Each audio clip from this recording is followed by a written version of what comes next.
오늘 함께 보실 하나님 말씀은 잠언 19장 14절 말씀입니다. 읽겠습니다. 집과 재물은 조상에게서 상속하거니와 슬기로운 아내는 여호와께로서 말미암느니라. 아멘. 오늘 말씀 굉장히 재밌습니다. 전체적으로 굉장히 강력합니다. 첫 내용부터 보시죠. 집과 재물이 조상에게서 상속된다는 이야기를 하고 있어요. 어쩌면 동의를 못 하시는 분이 계실 수도 있습니다. 아니, 내가 열심히 해서 돈을 벌 수 있는 거 아닌가? 뭐 이런 생각을 해보실 수도 있을 겁니다. 근데 저는 보면서 이거 성경이 자본의 흐름을 굉장히 정확하게 짚어주고 있는 게 아닌가? 이런 생각이 듭니다. 사실 조금 전에 이제 동의하지 못하시는 분이 있을 수도 있다고 말씀드렸던 게 우리나라 사회여서 그렇습니다. 그래도 이제 우리나라는 언제냐 일제강점기가 끝나고 그쵸? 그리고 나서 이제 전쟁도 있었고 그 다음에 굉장히 폭발적인 성장을 하면서 어떤 이제 자본을 내가 이렇게 한 개인이 혹은 몇몇 이제 사람들이 이제 같이 모여서 공동체를 만들었을 때 그 사람들이 되게 빠르게 이제 성취하기 되게 좋았습니다. 그래서 급격하게 사회가 발전하니까 그래도 너도 나도 좀 이렇게 기업체도 만들고 아니면 뭐 다른 것들도 해보고 막 이러면서 성장할 수 있는 폭들이 굉장히 많이 있었거든요. 그래서 자본 축적에 있어서는 그래도 다른 나라들에 비한다면 그래도 고착화되어 있지 않고 좀 이렇게 급격하게 이제 많이 벌 수 있는 사람들 혹은 사회적으로 어떤 인지도를 굉장히 빠르게 얻을 수 있는 사람들, 이런 사람들이 이제 많이 나왔었고 지금이라기보다는 얼마 전까지만 해도 그런 것들이 되게 그래도 좀 있었죠. 근데 이제 그것도 요즘 이렇게 좀 가면 갈수록 그런 계층 이동이라 그러죠. 계층 이동이 좀 힘들어진 시대가 되지 않았나 생각이 듭니다.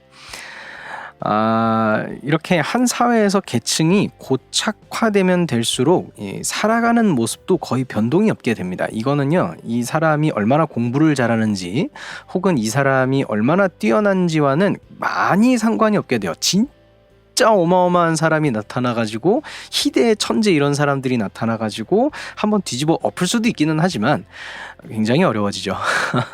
굉장히 어려워집니다. 그게 고착화가 되었다는 거잖아요. 그래서 이 사회가 살아가는 모습, 그리고 이제 한 개개인들 집안이 살아가는 모습들이 변하기가 굉장히 어려워집니다. 그래서 뭔가 정말 특별한 일, 특별한 사람이 되지 않는다면은 집안 전체의 이제 재산, 우리 집안의 전체 재산은 이제 내가 아버지한테 물려받는 것, 거기에서 그렇게까지 많이 크게 드라마틱하게 변하지 않게 됩니다. 고대 사회에서는 더더욱 그러했죠. 그러다 보니까 오늘 말씀에 나오는 이 첫 내용은 굉장히 맞는 말입니다. 가사는 조상으로부터 물려받는 것이죠. 거의 확정적으로 말입니다. 현재도 적용이 되는 이 자본의 흐름을 성경이 굉장히 잘 짚어주고 있는 겁니다.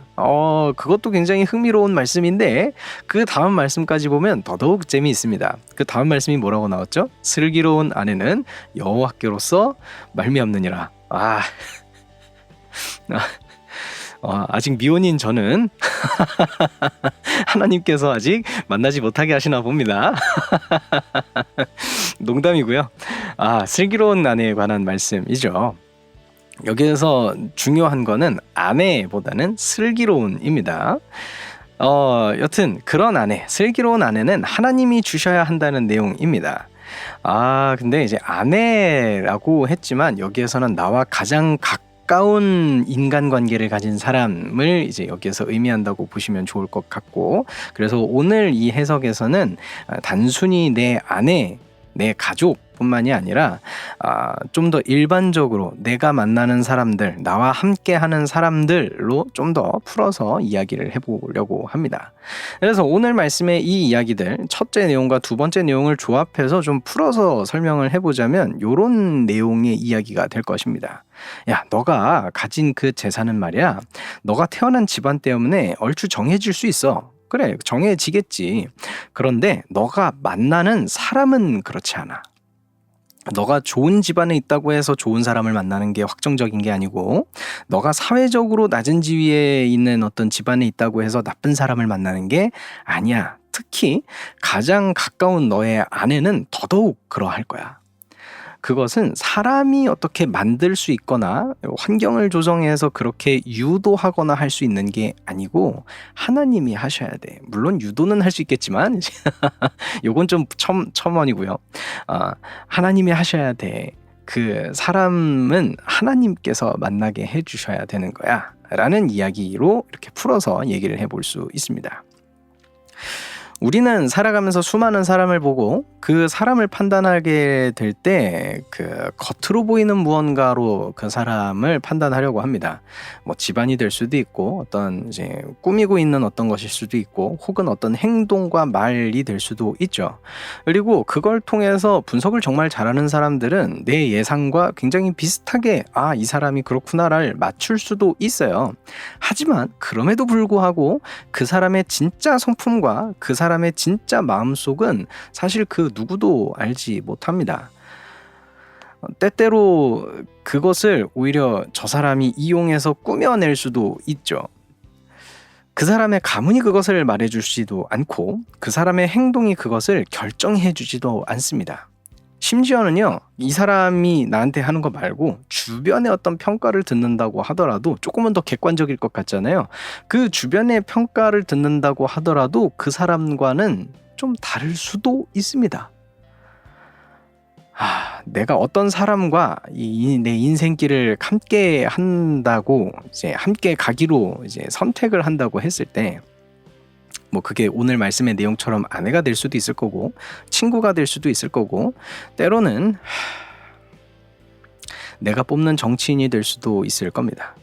그런데 그 사람이 진정 좋은 사람인지 슬기로운 사람인지 그것을 우리는 추측을 좀 해볼 수도 있고 뭐 나름의 계산을 해볼 수는 있을지 몰라도 그렇게 한다고 해서 그 사람을 알 수 있는 게 아닙니다.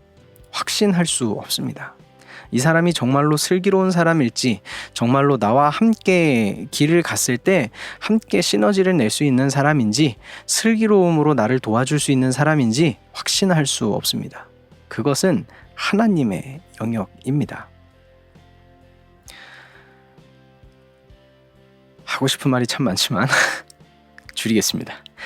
나의 인생길에서 만나게 되는 그 수많은 사람들이 있을 텐데 하나님께서 인도하시는 슬기로운 사람들을 만날 수 있기를, 그런 사람들과 함께 할 수 있기를 소망합니다.